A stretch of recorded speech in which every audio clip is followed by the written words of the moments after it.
Oh, it's great to be back in Michigan. How's everybody doing? Go Blue! So let me just say about Tim Walz, he's been such an extraordinary running mate, and he will be an extraordinary Vice President of the United States. And let me tell you why I love Coach Walz. As he travels to every corner of our country, meeting with people in small towns, big towns, everywhere in between, Coach Walz is always bringing the joy. He is always bringing the joy. He cares about people, he understands hard work, and he understands what it means to be a leader who lifts people up instead of trying to beat people down. That is Tim Walz. And Ann Arbor, I can feel the joy tonight. Thank you all so very much. And we have some other incredible leaders with us here tonight. Mayor Taylor, thank you. There you are. Deputy County Executive Turfy, I thank you so very much. Lieutenant Governor Gilchrist. Representative Dingell, a champion for this community. And let's also send Alyssa Slotkin to the United States Senate. We need her in DC. And I also want to thank all the labor, elected, and community leaders who are here today. And can we please hear it again for Maggie Rogers? All right. We got business to handle. Okay, so Ann Arbor, I have a question for you. Are we ready to do this? Yes. Are we ready to vote? Are we ready to win? Yes. And we will win. And we will win. So you just heard from the coach, early voting has started here in Michigan. You can vote early now through Sunday, November 3rd. And we need you to vote early, Michigan, because we have just 8 days to go, 8 days left in one of the most consequential elections of our lifetime. And as everybody here knows, this is going to be a tight race until the very end. So we have a lot of work ahead of us. But we like hard work. Hard work is good work. Hard work is joyful work. And make no mistake, we will win. We will win.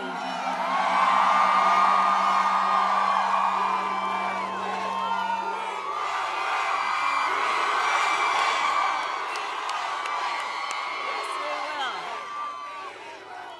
And we will win because together, and we will win, yes, yes. We can keep going all night. But one of the reasons we will win is because we are all in this together. We are all in this together. People from every walk of life, understanding that the vast majority of us have so much more in common than what separates us. And we here are fighting for the future. We are fighting for the future. And we understand the opportunity that we have before us to turn the page on the fear and divisiveness that have characterized our politics for a decade because of Donald Trump. We have an opportunity to turn the page and chart a new and joyful way forward where we tap into the ambitions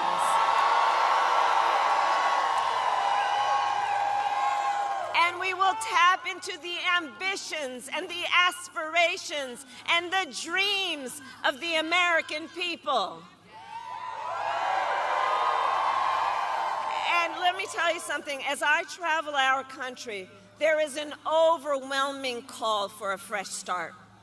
People from all walks of life, and they are calling for a new generation of leadership that is optimistic and excited about what we can do together.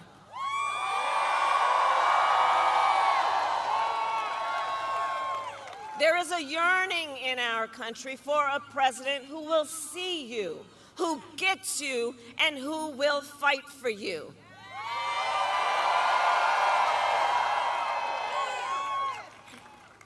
listen, hey, on the subject of Gaza, hey guys, I hear you.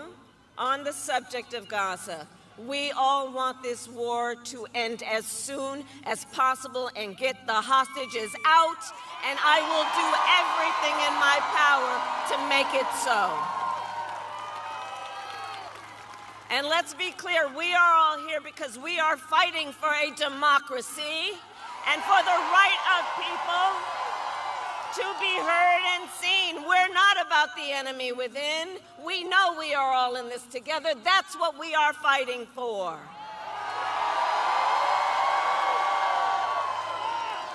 And my whole career,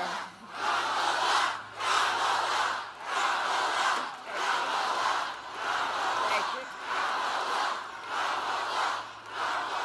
Okay, now I want each of you to shout your own name. Do that. Because it's about all of us. It's about all of us. And listen, I have fought my whole career to put the people first and to put the people above partisanship. I never once asked in my career, are you a Democrat or are you a Republican? The only thing I ever asked is, how can I help you? Are you okay? And that is a major difference between Donald Trump and me, and between the two extremely different visions that he and I have for our nation. His is focused on himself and the past. Ours is focused on the future, and it is focused on the people.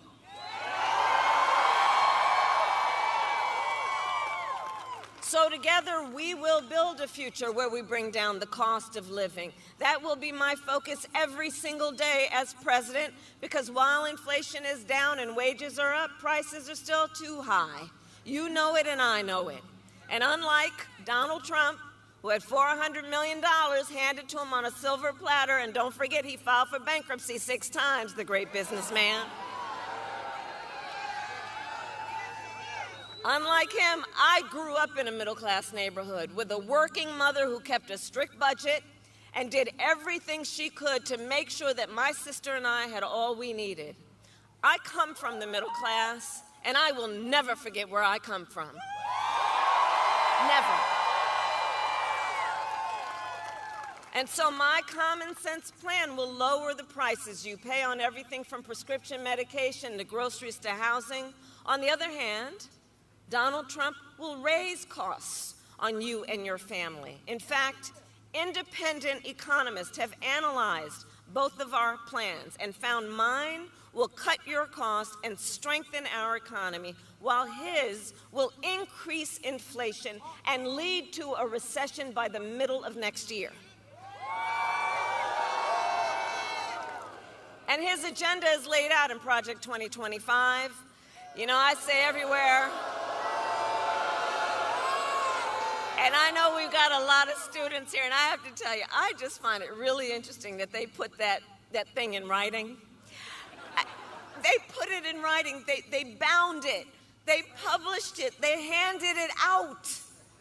And then they expect we're not going to talk about it? Are you kidding me? And when you read it, you will see it is a detailed and dangerous blueprint for what he plans to do if he is elected president. Donald Trump will impose a 20% national sales tax on everyday basic necessities, which economists have estimated will cost the average American family an additional $4,000 a year. Contrast, on the other hand, I'm going to take on corporate price gouging. I've done it before, and I will do it again. Donald Trump will give massive tax cuts, like he did before, to billionaires and the biggest corporations. He did it the last time. He's going to do it again.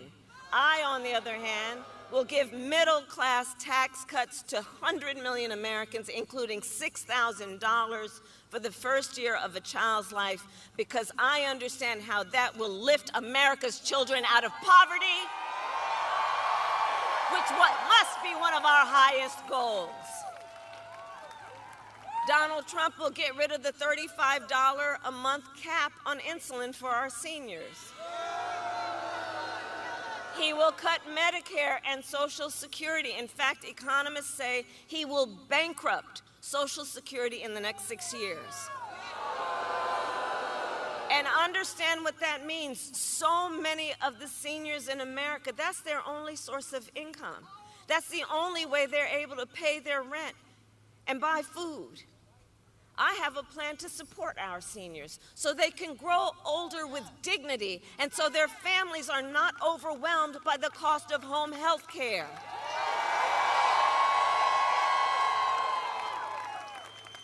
On top of that, my plan will bring down the cost of housing, cut taxes for small businesses, because small businesses are the backbone of our economy, and lower health care costs, because I believe health care should be a right and not just a privilege of those who can afford it. Donald Trump, on the other hand, intends to end the Affordable Care Act and take us back, which would take us back to a time when insurance companies could deny people with pre-existing conditions. You remember what that was like? Well, we are not going back. We are not going back. We are not going back. We're not going back. We're not going back. We're not going back. We're not going back. And we're not going back because we together will move forward to the future, because we believe in who we are and what is possible, and because we know it is time to turn the page. It is time to turn the page. Ours is a fight for the future, and it is a fight for freedom, like the fundamental freedom of a woman to make decisions about her own body and not have her government tell her what to do. And we all remember how we got here.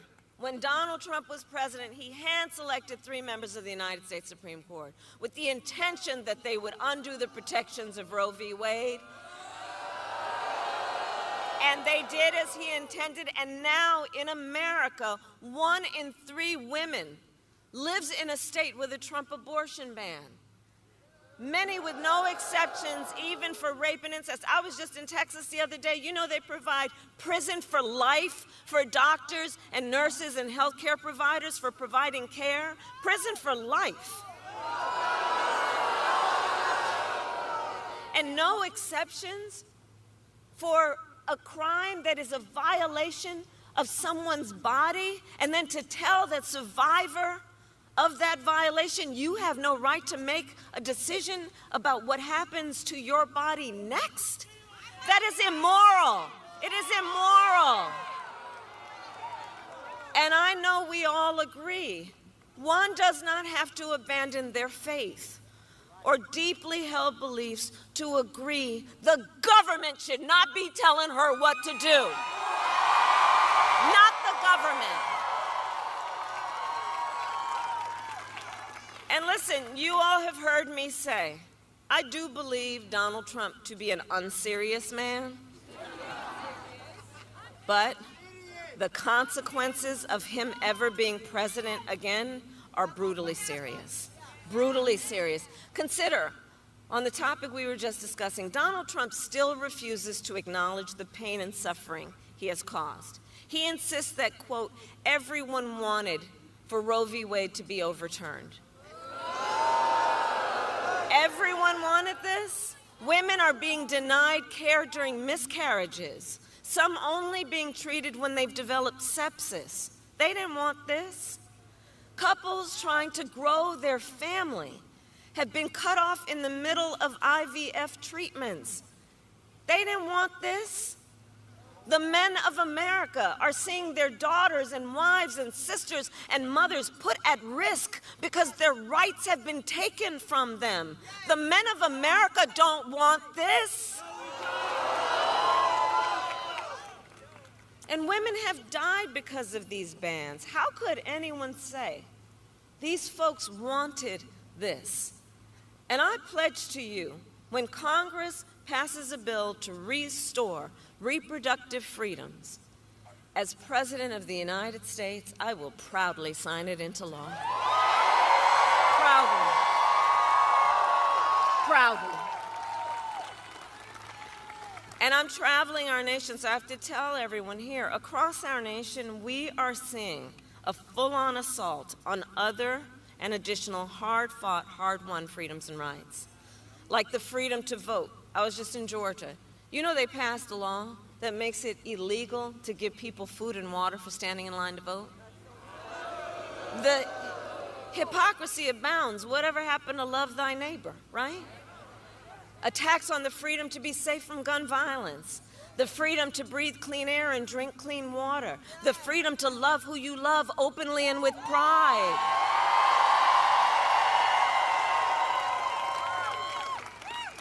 So I say to everyone here what you know. Generations of Americans before us fought for freedom. And now the baton is in our hands. The baton is in our hands. And I want to speak specifically to all the young leaders, all the students who are here today. I want to speak to you for a moment. So I love your generation. I really do. And one of the things about it is you are rightly impatient for change. I love that about you. You are impatient for change. Because look, you have only known the climate crisis and are leading then the charge to protect our planet and our future. You young leaders who grew up with active shooter drills and are fighting then to keep our schools safe. You, who now know fewer rights than your mothers and grandmothers, are standing up for reproductive freedom. And for you then, I know that these issues that are at stake, they are not theoretical. This is not political for you. It is your lived experience. And I see you, and I see your power. And I know many of you are voting for the first time. Can I see a raise of hands? Who's voting for the first time? Can we hear it for our first-time voters?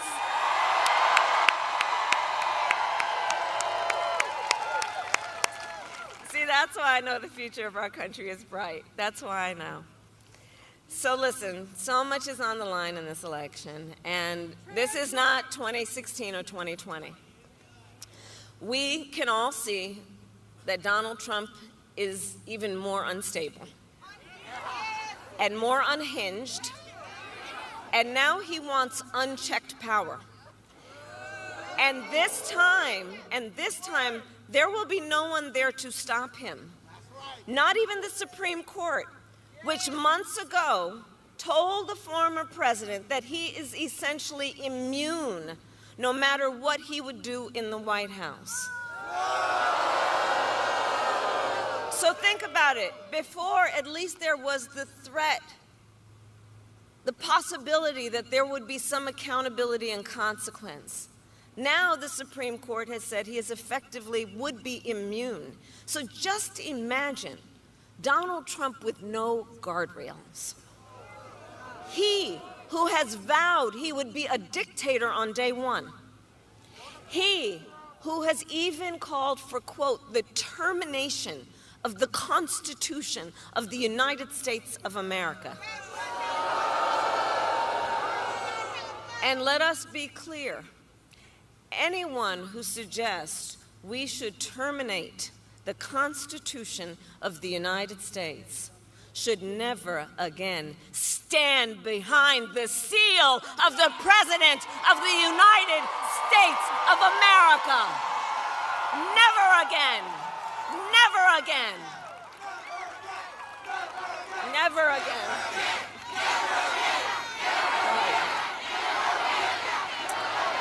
So, Michigan, there is a huge contrast in this election, and I'd ask us to just imagine the Oval Office in 3 months, okay?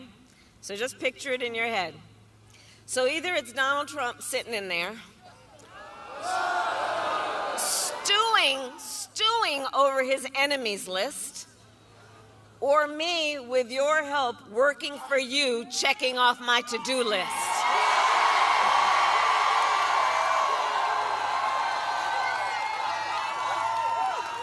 So Michigan, it all comes down to this. We are here together because we know what is at stake. Everyone here, out of your busy lives, the time you have taken to be here tonight, and to be here because we know not only what is at stake, but we are here together because we love our country. We love our country.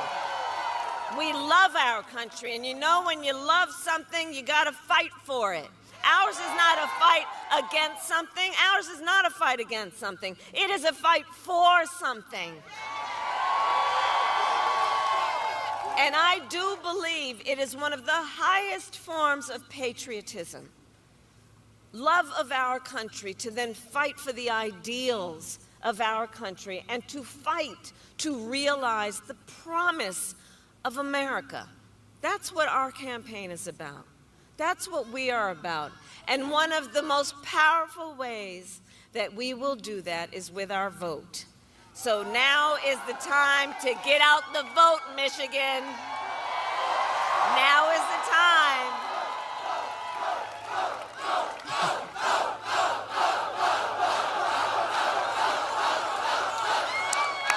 And we have 8 days to get this done. So obviously, nobody here is going to sit on the sidelines. And let's make sure that we spend the next 8 days knowing that in 9 days, when we look back, we will be able to say and know we did everything we could to remind our friends and our classmates and our neighbors and our coworkers that we're all in this together. You know, there's been something about this Trump era that's been very backward in terms of trying to suggest that the measure of the strength of a leader is based on who you beat down, instead of what we all know.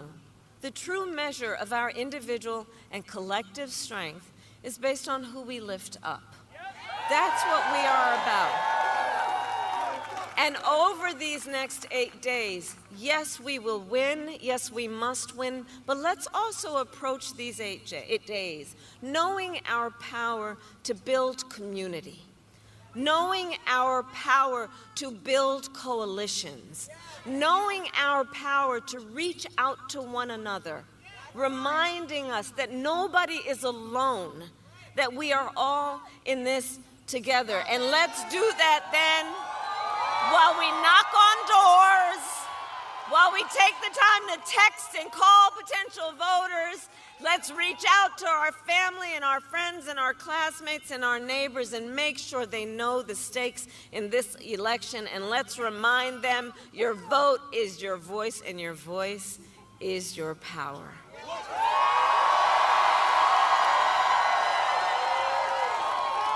And so, Michigan, I then ask you, are you ready to make your voices heard? Do we believe in freedom? Do we believe in opportunity? Do we believe in the promise of America? And are we ready to fight for it? And when we fight, we win. God bless you, and God bless the United States of America.